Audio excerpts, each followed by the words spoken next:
Isolation centre को लेकर तेजस्वी ने दिया सरकार को अल्टीमेटम, सत्तासीन पार्टी का आया जवाब, हम क्यों दे डॉक्टर। 10 राज्यों के सीएम के साथ पीएम की बैठक के बाद बोली पश्चिम बंगाल के सीएम ममता बनर्जी ने पीएम पर लगाए गंभीर आरोप, बैठक में नहीं मिली बोलने की इजाजत। देश के साथ बिहार में भी घट रहा कोरोना संक्रमण का दर, लेकिन तेजी से बढ़ रहा मौत का आंकड़ा, दहशत में है लोग।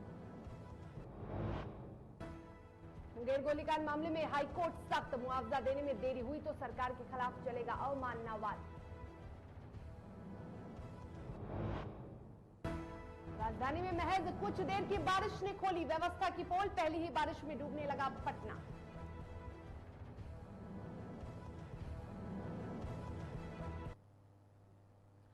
नमस्कार, आप देख रहे हैं डीटीवी भारत, आपके साथ मैं शर्मिला चौहान।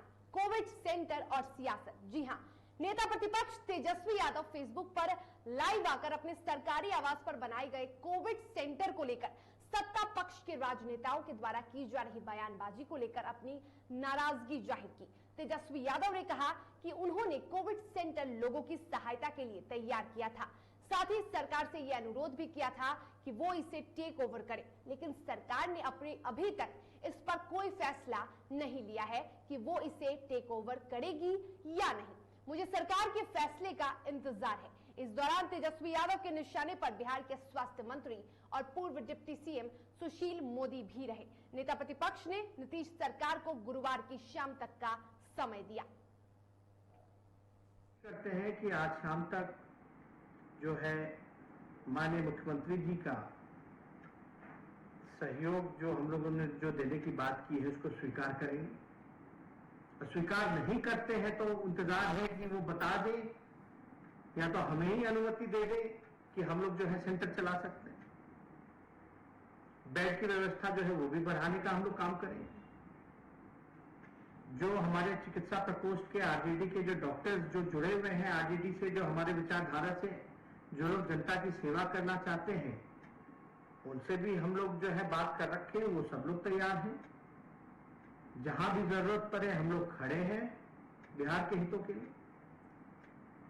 लेकिन कई लोग जो हैं, आप देखिए, कुछ ना कहे तो गाली देते हैं हमें, सहयोग की बात करें तो गाली देते हैं ये हमें। तो नकारात्मक राजनीति तो ये लोग कर रहे हैं।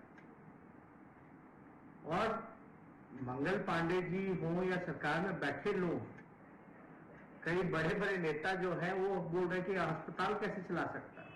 तो कल के हमारे वो जो वीडियो है वो जरा सुन ले। हमने साफ तौर पे कहा है कि हम अस्पताल नहीं चला रहे हैं, हम जो है कोविड केयर सेंटर जो है, जो सुविधाएं जो होनी चाहिए और जो अपना आवास है वो सौंपना चाहते हैं राज्य सरकार को, और राज्य सरकार जो है उसको चलाने का काम करे। और जो चीज जरूरत की चीजें हो वो हमसे मांग सकते हैं और हम लोग जो है उसको पूरा करने का काम करेंगे। जैसा मेडिकली टीम जो रहेगी वो गाइड करेगी, वैसी चीजें जो है हम लोग पहुंचाने का काम करेंगे, बंदोबस्ती में लगेंगे। और हमने एक और अनुमति मांगी थी माननीय मुख्यमंत्री जी से, फेसबुक लाइव करके आप लोगों को बताया था कि अब चिट्ठी लिखने जा रहे हैं, उसका भी कोई जवाब अब तक मुख्यमंत्री जी ने नहीं दिया है। हमने अनुमति मांगी थी कि हमको परमिशन दिया जाए कि हम अस्पतालों का दौरा कर सके, मुआयना कर सके, विभागों की समीक्षा कर सके, कहां कमी है, उन कमियों को हम लोग जो है, सिर्फ हम ही को नहीं, जो भी जनप्रतिनिधि हैं उन सभी को अनुमति दी जाए। हम लोग जो राहत के लिए जो सामग्री देना चाहते हैं उसकी अनुमति दी जाए। लेकिन अब तक जो है उसका भी कोई जवाब नहीं है। माननीय मुख्यमंत्री जी खामोश है, मुंह में दही जमा। और बिहार में कोरोना संक्रमण को लेकर लगातार राजनीति जारी है। ऐसे में जहां एक तरफ अपने सरकारी आवास को आइसोलेशन सेंटर में तब्दील करने के बाद तेजस्वी यादव ने सरकार को उसे अस्पताल की तरह इस्तेमाल करने के लिए अब अल्टीमेटम दे दिया है, और इसके बाद बिहार के पूर्व मुख्यमंत्री और हम के प्रमुख जीतन राम मांझी ने तेजस्वी यादव पर निशाना साधा है। उन्होंने तेजस्वी पर राजनीति करने का आरोप लगाते हुए कहा कि अस्पताल बनाए तो फिर डॉक्टर की मांग सरकार से क्यों कर रहे हैं। जब तेजस्वी प्रसाद जी समय समय पर जब उदास समय आता है स्टेट के लिए, उस समय वो बाहर भाग जाता है। चाहे पानी में डूबा हुआ था पटना उस समय का सवाल है, चाहे चमकी बुखार का सवाल है, चाहे और संकट का समय में वो दिल्ली रहते हैं। तो अब जब स्थिति संभल गई है तब फिर क्या हॉस्पिटल खोल रहे हैं भाई। और अगर हॉस्पिटल रहे हैं कि अपना आवास को बनावें तो डॉक्टर डिपेंडेंसी क्यों करना है सरकार पर। सरकार तो अपनी कोशिश कर रही है कि सब जगह हम डॉक्टर देंगे, नर्सेज देंगे, अपना जहाँ ये है। तो ये मांग करके सिर्फ ये जनता को दिखलाना चाहते हैं कि हम सचेष्ट हैं, हमने मांगा, सरकार ने नहीं।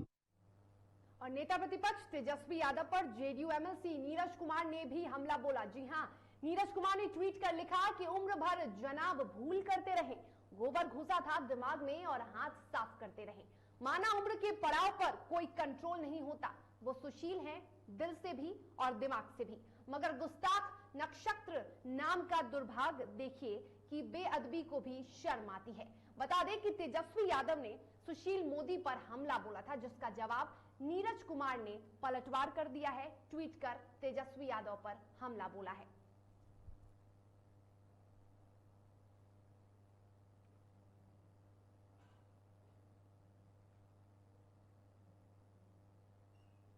और तेजस्वी यादव के संवाद के बाद लगातार वार और पलटवार का सिलसिला जारी है। आरजेडी विधायक डॉक्टर अनिल कुमार साहनी ने स्वास्थ्य मंत्री मंगल पांडे पर तंज कसते हुए कहा कि वो मंगल पांडे नहीं अमंगल पांडे हैं। और जिस तरह नेता प्रतिपक्ष तेजस्वी यादव ने 50 बेड का आइसोलेशन वार्ड अपने घर में बनाकर सरकार को सौंपा है, उसकी सराहना करने के बजाय राजनीति की जा रही है।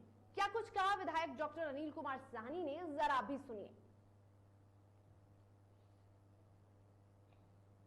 राम तेरी गंगा मैली हो गई,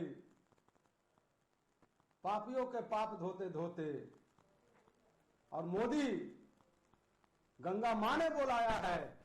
आज मोदी जी आप जो है सो ये पूरे गंगा को प्रदूषित कर दिए कोरोना के लाशों से।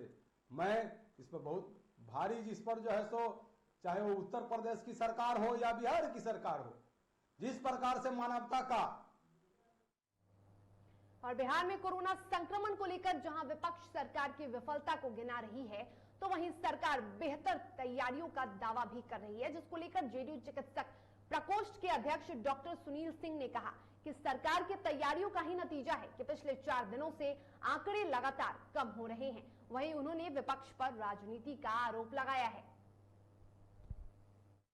जनता दल यूनाइटेड एक ऐसी पार्टी है जो पॉलिटिक्स में डिफरेंस करती है।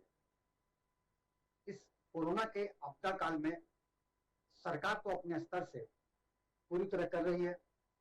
माननीय मुख्यमंत्री जी पूरे एक्शन मोड में हैं, 24/7 काम कर रहे हैं, और जितनी भी क्राइसिस आ रही है उसकी समीक्षा करके उसका आवश्यक निर्देश दे करके।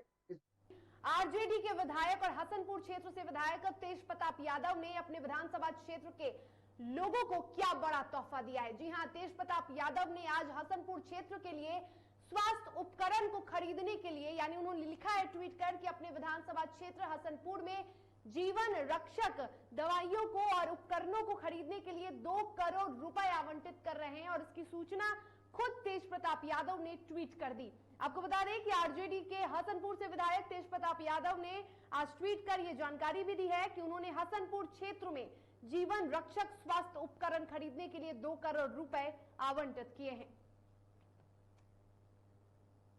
तो कोरोना काल में लोगों को बचाने के लिए स्वास्थ्य उपकरणों को खरीदने के लिए तेज प्रताप यादव ने एक बड़ी पहल की है। और विधानसभा क्षेत्र में, अपने विधानसभा क्षेत्र हसनपुर की बात करें तो उन्होंने 2 करोड़ रुपए आवंटित किया है।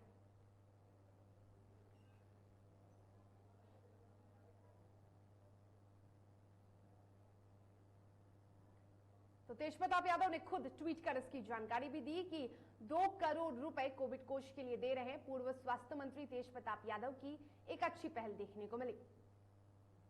और बिहार में सूचना एवं प्रौद्योगिकी विभाग के द्वारा बनाए गए हिट कोविड ऐप की प्रशंसा देश के प्रधानमंत्री नरेंद्र मोदी ने भी की, जिस पर सूचना एवं प्रौद्योगिकी विभाग के मंत्री जीवेश कुमार ने कहा कि यह गर्व की बात है कि बिहार में बनाए गए ऐप का पूरे देश में उपयोग होगा, और देश के प्रधानमंत्री ने उनकी सराहना की। बिहार वासियों के लिए भी ये खुशी की बात है। आपको बता दें कि 17 मई को सीएम नीतीश कुमार ने हिट कोविड ऐप को लॉन्च किया था। हम सभी के लिए कोविड महामारी में बिहार के लिए ये खुशी की बात है। वहीं जीवेश कुमार ने बताया कि मुख्यमंत्री नीतीश कुमार द्वारा स्वास्थ्यकर्मियों के लिए होम आइसोलेटेड मरीजों की देखरेख हेतु हिट कोविड ऐप को लॉन्च किया गया है और इस ऐप को कोरोना महामारी से लड़ने के लिए बनाया गया है। इसके साथ ही हम आपको यह भी बता दें कि एंड्रॉयड आधारित हिट कोविड ऐप एक यूजर फ्रेंडली ऐप है, जिसे राज्य में जितने भी लोग हैं होम आइसोलेटेड लोग और कोरोना पॉजिटिव मरीज हैं जो होम आइसोलेटेड हैं, उन्हें चिन्हित कर ट्रैक एवं उचित देखरेख प्रदान करने के उद्देश्य से बनाया गया है।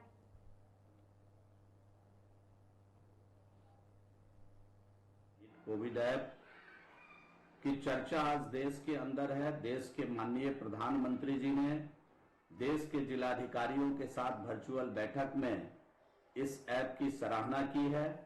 ये आदरणीय मुख्यमंत्री जी ने 17 मई को इसका विधिवत लॉन्च किया था और देश के और बिहार में कोरोना संक्रमण के बीच सरकार अपने स्तर से तैयारियों में जुटी हुई है, तो वहीं सरकार के कई मंत्री और विधायक लगातार अस्पतालों का जायजा ले रहे हैं। और इसी बीच बिहार सरकार के मंत्री और चकाई विधायक सुमित सिंह ने अपने विधानसभा क्षेत्र में स्थित अशोका अस्पताल चकाई का निरीक्षण किया। कोविड केयर सेंटर में तब्दील किए गए इस हॉस्पिटल में कोरोना मरीजों का इलाज हो सकेगा और इसके साथ ही सुमित सिंह ने कोविड केयर सेंटर माहौली गिथौर का भी जायजा लिया, जहां उन्होंने विधानसभा क्षेत्र में चल रहे कम्युनिटी किचन सेंटर का भी हाल जाना।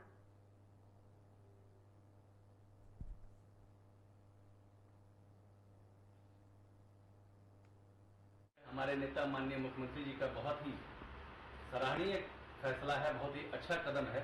उन्होंने गरीबों के हित के लिए, जो श्रमिक भाई थे उनके हित के लिए जो उन्होंने जो कार्यक्रम शुरू किया है, वह पूरे बिहार में उन्होंने खाना पीना से लेकर सब कुछ का व्यवस्था किया कि उसमें जो भी गरीब हैं, जो नहीं जिनकी कमाई नहीं हो पा रही है, रोजमर्रा की जिंदगी जो जीते थे, उनके खाने की उन्होंने व्यवस्था किया। उसी के तहत हमने अपने विधानसभा में भी यहाँ के अधिकारियों से बात करके कम्युनिटी किचन की शुरुआत। बिहार सरकार के पंचायती राज मंत्री सम्राट चौधरी मुंगेर पहुंचे और जिले के कई प्रखंडों का दौरा किया और इस दौरान पंचायती राज मंत्री सम्राट चौधरी ने कहा कि मुंगेर के तारापुर में एक हफ्ते के अंदर ऑक्सीजन प्लांट लगाने का कार्य शुरू हो जाएगा। इसके बाद जिले में ऑक्सीजन का बड़ी मात्रा में उत्पादन होने लगेगा।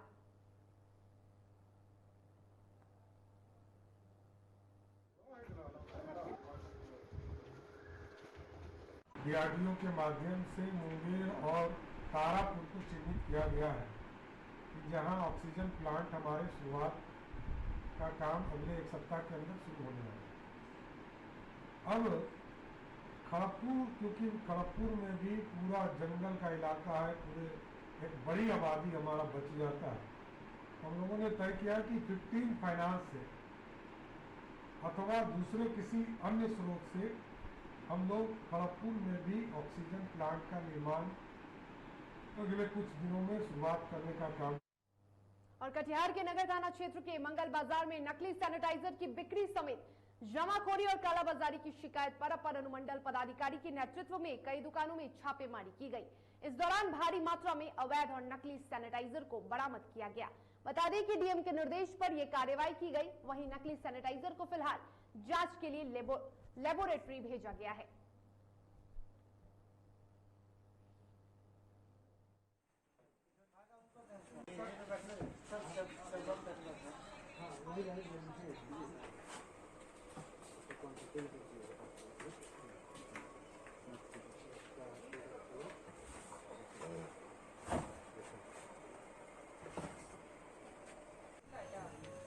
विभिन्न दुकानों से क्रय विक्रय का जांच किया जा रहा है और संदिग्ध सैनिटाइजर का सैंपल लिया जा रहा है, जिसे लेबोरेटरी में जांच के लिए भेजा जाएगा।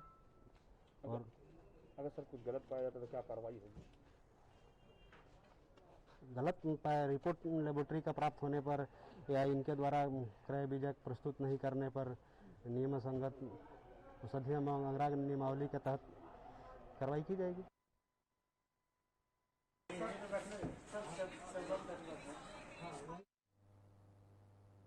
और दरभंगा डीएमसीएच की बड़ी लापरवाही सामने आई है, जहां महिला मरीज के ऑक्सीजन के अभाव में मौत हो गई। मृतका के परिजनों ने अस्पताल प्रशासन पर लापरवाही का आरोप लगाया है। ऐसे में बड़ा सवाल यह है कि एक तरफ जिला प्रशासन ऑक्सीजन की कमी से इनकार करता है, तो दूसरी तरफ मरीजों की मौत ऑक्सीजन के अभाव में तड़प तड़प कर हो रही है।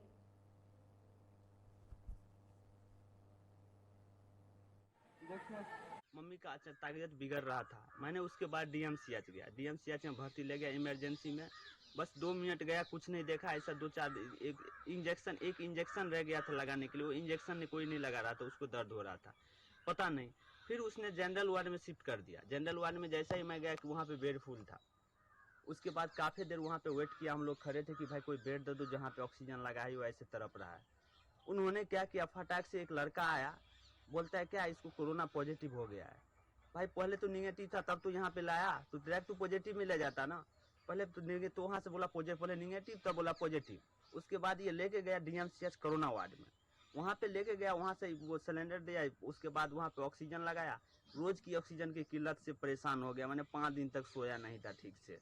वहाँ पे जो है ना ऑक्सीजन खत्म होता था, किसी को 100 रुपया देता था तो कोई लाके लगा देता था, किसी को पाँव पकड़ता, किसी को हाथ जोड़ता था, फिर भी काफी हम ही नहीं, वहाँ पे सैकड़ों के तादाद में आदमी मर रहा है, मतलब मर नहीं रहा है, वहाँ पे मर्डर किया जा रहा है कोरोना का। और अब नजर डालते हैं देश में कोरोना के आंकड़ों की। तो देश में लगातार चौथे दिन कोरोना के कम मरीज मिले हैं। पिछले 24 घंटे में 2,76,070 नए मरीजों की पुष्टि हुई है, तो 24 घंटे के अंदर 3,874 लोगों की मौत भी हुई है। और इसके साथ ही 24 घंटे में 3,69,077 मरीज स्वस्थ होकर अपने घर लौट चुके हैं। देश में एक्टिव मरीजों की संख्या 31,29,878 है।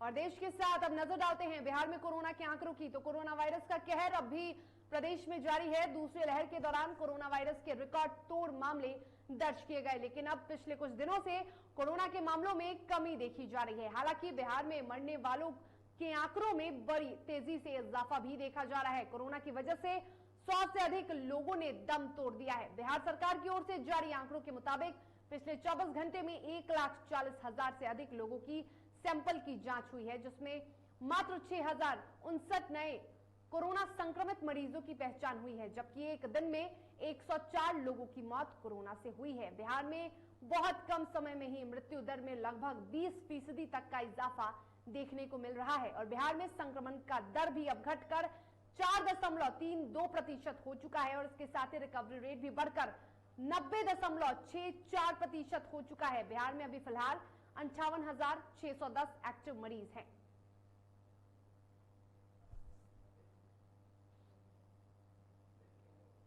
और कोरोना संकट को लेकर जिलाधिकारियों के साथ प्रधानमंत्री नरेंद्र मोदी ने एक बैठक की। बैठक में 10 राज्यों के मुख्यमंत्रियों ने हिस्सा लिया और उनके साथ कई जिलों के डीएम ने भी शिरकत की, लेकिन पश्चिम बंगाल का कोई भी डीएम शामिल नहीं हुआ। और इस मीटिंग के बाद पश्चिम बंगाल की मुख्यमंत्री ममता बनर्जी ने प्रेस कॉन्फ्रेंस की। ममता बनर्जी ने केंद्र सरकार और पीएम मोदी पर गंभीर आरोप लगाए।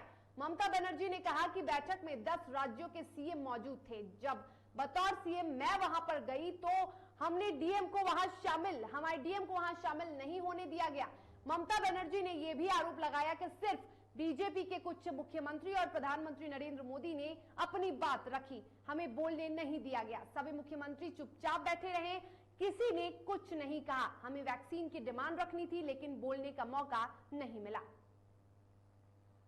तो बैठक को लेकर पश्चिम बंगाल की मुख्यमंत्री ममता बनर्जी ने प्रधानमंत्री नरेंद्र मोदी पर गंभीर आरोप लगाया है और कहा है कि बैठक में उन्हें बोलने का अवसर नहीं दिया गया, जिसकी वजह से वो अपनी बातों को नहीं रख सकी।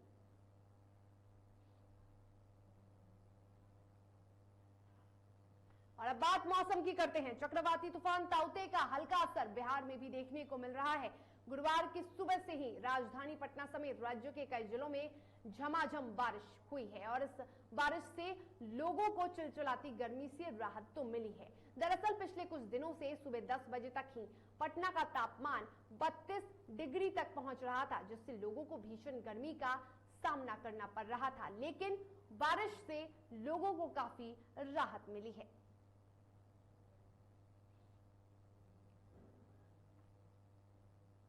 और अब सागर में बने चक्रवाती तूफान ताउते और संभावित पश्चिमी विक्षोभ का असर जिले में देखने को मिला। जिले में जोरदार बारिश हुई। बात कर रहे हैं बक्सर की, जहां जोरदार बारिश से एक तरफ लोगों को गर्मी से राहत मिली तो दूसरी ओर किसानों में भी खुशी देखने को मिली। वहीं मौसम विशेषज्ञों का कहना है कि इसका असर कुछ दिनों तक देखने को मिलेगा। अगले 2 दिनों तक मौसम के ऐसे ही रहने की संभावनाएं जताई जा रही हैं।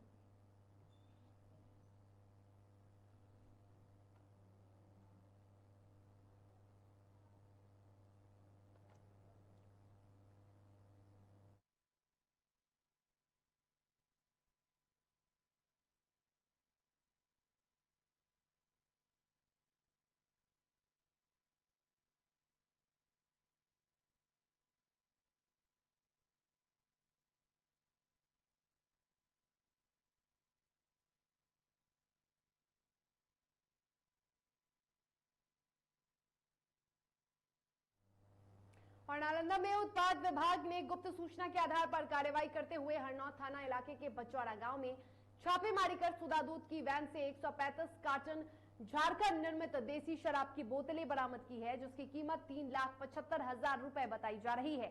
और इसकी जानकारी देते हुए उत्पाद निरीक्षक विजय कुमार सिंह ने बताया कि बरामद सभी शराब को जब्त कर कार्रवाई हो रही है।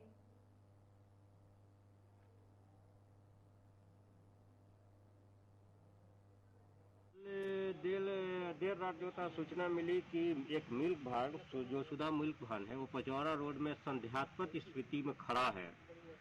तो उसकी हम लोग यहाँ से तेजी से गए और उसको जो होता तलाशी लिए तो उसमें दूध की जगह जो होता है वो शराब लगा हुआ था। और ये शराब जो होता है झारखंड से स्मगलिंग करके लाया गया है। ये जो होता है वो झारखंड निर्मित शराब है और करीब जो होता है वो 3,37,000 से ऊपर का शराब है। और इसी के साथ आपको बता दें और खबरों में आगे बढ़ेंगे और इसी के साथ बात करेंगे उत्तर प्रदेश की, जहां हापुड़ में चुनावी रंजिश को लेकर 2 पक्षों में खूनी संघर्ष देखने को मिला, जहां जमकर पथराव किया गया। मामला जनपद हापुड़ के थाना बाबूगढ़ क्षेत्र के गांव भमेरा की है। विवाद में करीब आधा दर्जन लोग घायल हो गए। सूचना मिलने के बाद बड़ी संख्या में पुलिस बल मौके पर पहुंची और आरोपियों की तलाश में जुटी।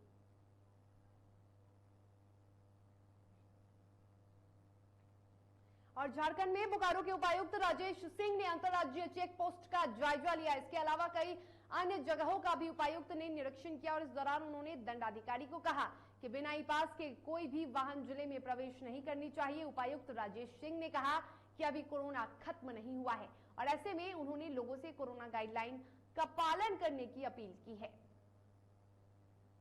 सबसे बड़ी सौगात ये होनी चाहिए कि इस संक्रमण काल में हमारे ग्रामीण वासियों का जो जीवन है उसकी रक्षा होनी चाहिए। अभी प्राथमिकता के तौर पे हम लोग हर व्यक्ति को यहाँ टेस्टिंग करके और एक कोशिश कर रहे हैं उसको जो भी माकूल और गुमला जिले में तेज रफ्तार का कहर देखने को मिला। बता दें ताजा मामला चैनपुर के पास का है, जहां तेज रफ्तार बाइक एक पेड़ से टकरा गई। मौके पर ही एक शख्स की मौत हो गई जबकि 2 लोगों की हालत गंभीर बताई जा रही है। घटना की सूचना मिलने के बाद पुलिस मौके पर पहुंची और घायलों को इलाज के लिए अस्पताल भेजा, जहां उसे बेहतर इलाज के लिए गुमला अस्पताल रेफर कर दिया गया। वहीं लोगों का यह आरोप है कि सामुदायिक स्वास्थ्य केंद्र में बेहतर सुविधा नहीं है और न ही समय पर एम्बुलेंस की सुविधा मिल पाती है, जिससे रफ्तार की चपेट में आए लोगों की जान भी जाती है। और सरायकेला खरसावां जिले के ईचागर थाना क्षेत्र के सिल्ली रांगामाटी सड़क के पास एक दूध से भरा ट्रक अनियंत्रित होकर बीच सड़क पर पलट गया। हालांकि घटना में चालक बाल बाल बच गया, लेकिन ट्रक पलटने से लाखों का दूध बह गया। मिली जानकारी के अनुसार सड़क पर पहले से खड़े एक ट्रक को दूध से भरे ट्रक ने पीछे से धक्का मार दिया, जिसके बाद वो अनियंत्रित होकर पलट गया। फिलहाल पुलिस पूरे मामले की जांच कर रही है।